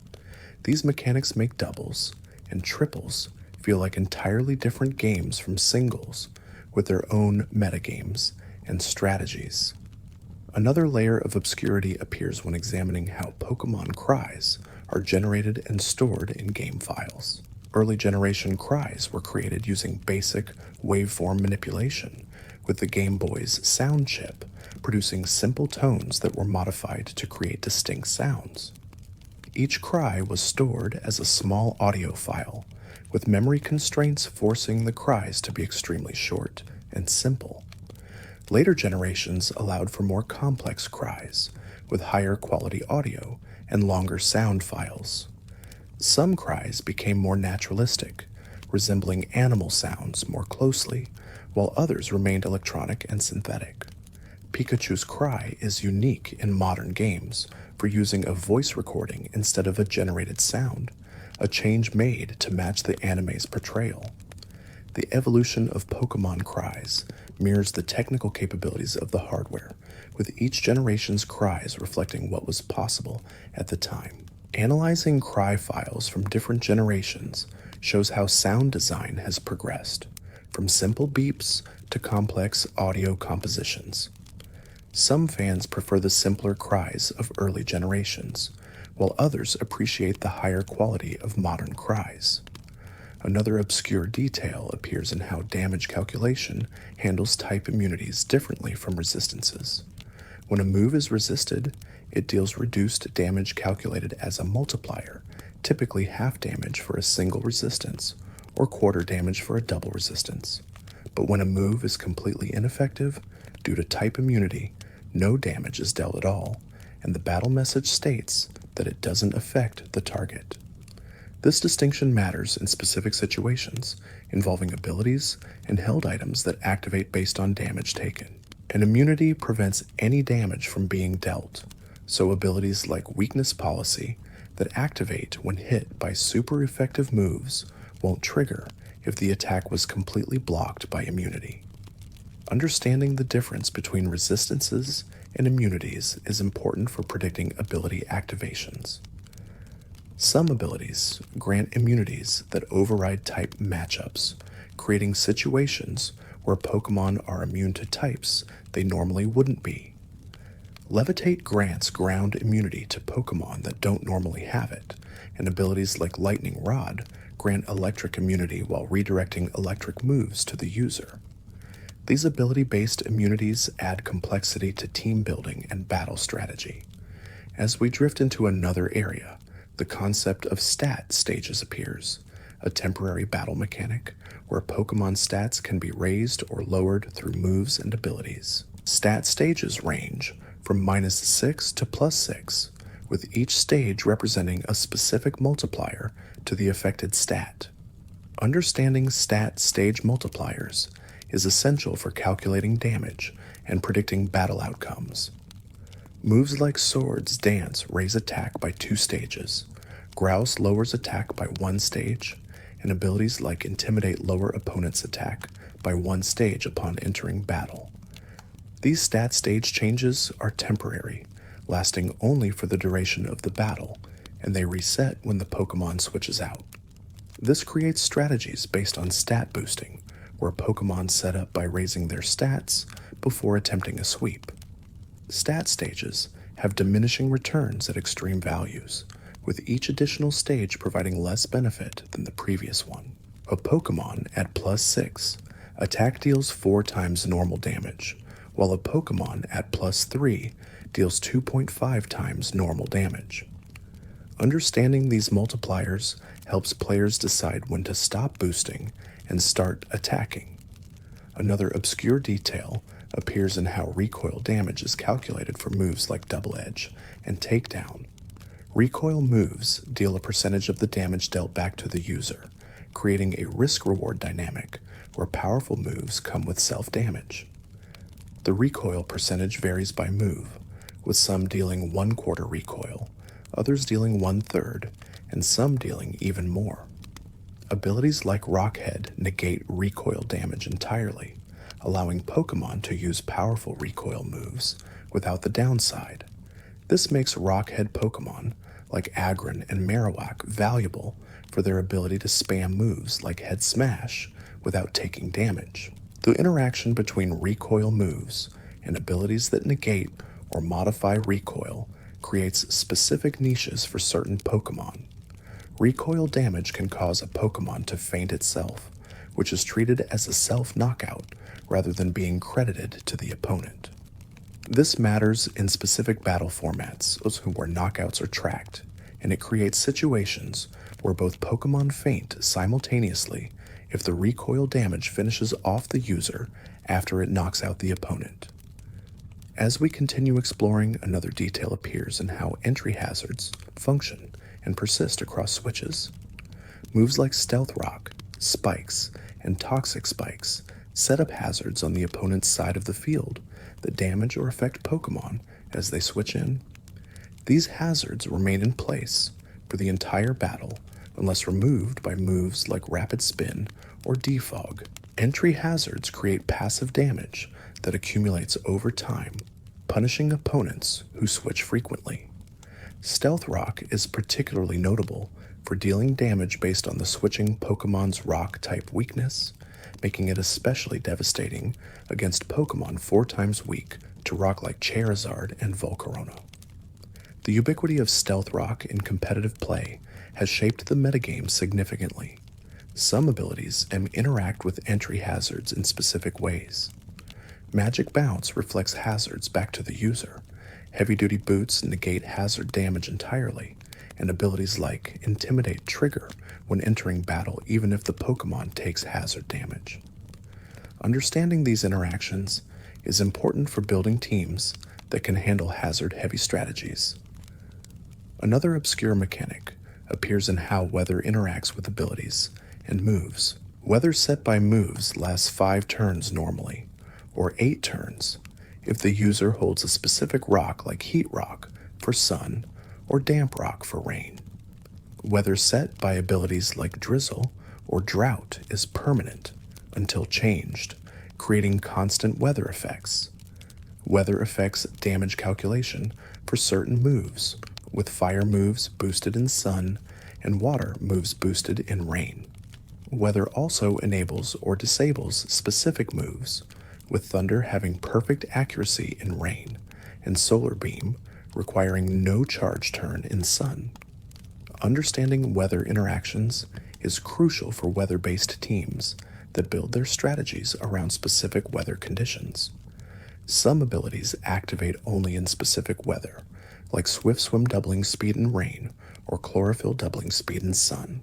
These weather-dependent abilities make certain Pokemon viable only within weather teams, creating specialized roles that don't function well outside their preferred conditions.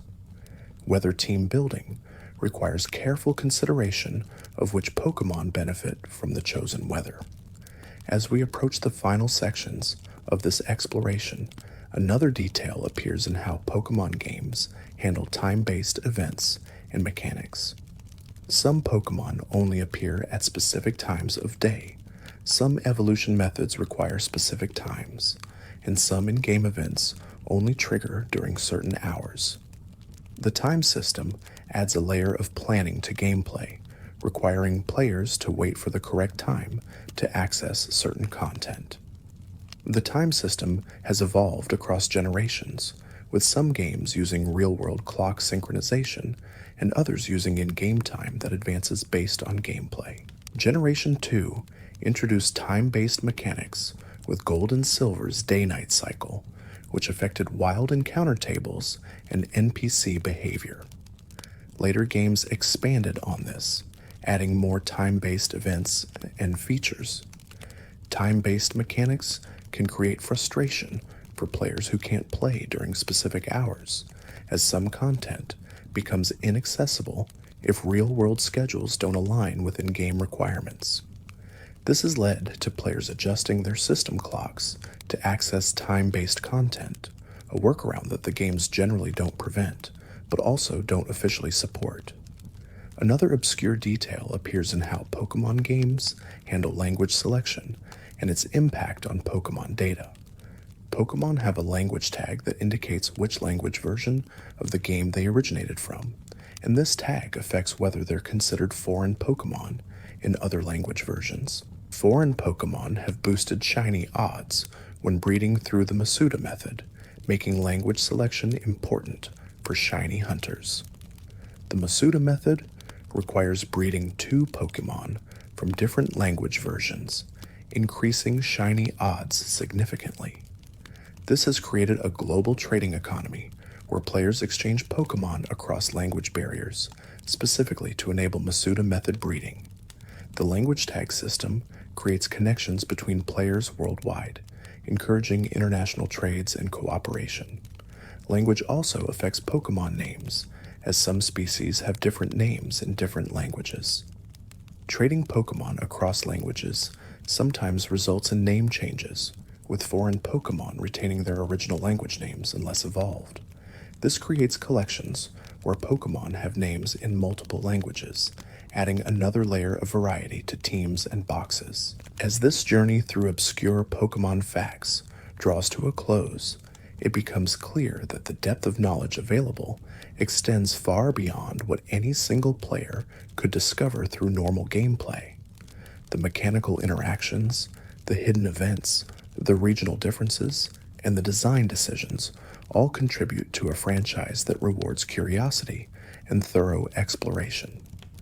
The obscure facts documented tonight represent only a fraction of the knowledge that exists within the Pokémon community. Every generation adds new mechanics, new interactions, and new secrets. Every game contains details that most players will never encounter. Every update and remake introduces new content while potentially removing old quirks. What makes these obscure facts valuable is not just their content, but what they represent about the franchise as a whole. Pokémon games are dense with content, layered with systems that interact in complex ways. Understanding these systems deeply requires time, experimentation, and often community knowledge sharing. The obscure facts are the result of thousands of players testing mechanics, documenting findings, and sharing information. The community built around uncovering and preserving obscure Pokémon knowledge serves an important function, ensuring that details aren't lost as games age and hardware becomes obsolete. The typos, the glitches, the hidden dialogues, all of these exist in specific versions of games and might not survive remakes or updates. Documenting them preserves a historical record of how games existed at release. For players who engage deeply with Pokémon, these obscure facts provide endless material for exploration and discussion. Every mechanical interaction opens questions about why it works that way. Every hidden event suggests there might be more undiscovered content. Every regional difference invites comparison and analysis. The depth available to those who seek it is remarkable. The act of learning obscure Pokémon facts itself becomes a metagame, a challenge separate from the games themselves. Finding information that isn't widely known, testing theories about undocumented mechanics, and contributing to community knowledge all provide satisfaction beyond simply playing the games. This metagame has sustained interest in Pokémon across decades, giving longtime fans new ways to engage with the franchise. As the Pokémon series continues evolving, the body of obscure knowledge will continue growing. Each new game will introduce new mechanics with edge cases to discover. Each remake will change or preserve details from older games. Each update will add or remove content. The cycle of discovery and documentation will continue, driven by communities dedicated to understanding every aspect of the games. The obscure facts explored tonight show that Pokémon is more than a simple game about catching creatures. It's a complex system built over decades, refined through iterations, and deepened through community engagement. The small details, the hidden content, the mechanical quirks all contribute to a franchise that offers depth to those who seek it while remaining accessible to casual players. For those who have drifted through this journey, the obscure facts presented tonight offer new appreciation for the complexity hidden beneath Pokémon's family-friendly surface. The typos that survived quality testing, the alternate encounters programmed for edge cases, the hidden events rewards for experimentation, all demonstrate that these games contain more than meets the eye. The preservation of obscure knowledge ensures that future generations of players can learn about how Pokémon games functioned in their original forms, complete with their imperfections and quirks. As technology advances and games are remade for new hardware, these historical records become increasingly valuable, showing what was lost or changed in the transition. The journey through obscure facts also reveals how much work goes into documenting game mechanics and content. Every interaction needs to be tested, every claim needs to be verified, and every piece of information needs to be sourced. The communities that maintain wikis, databases, and documentation sites perform essential work, ensuring that knowledge is accessible and accurate. Thanks for watching.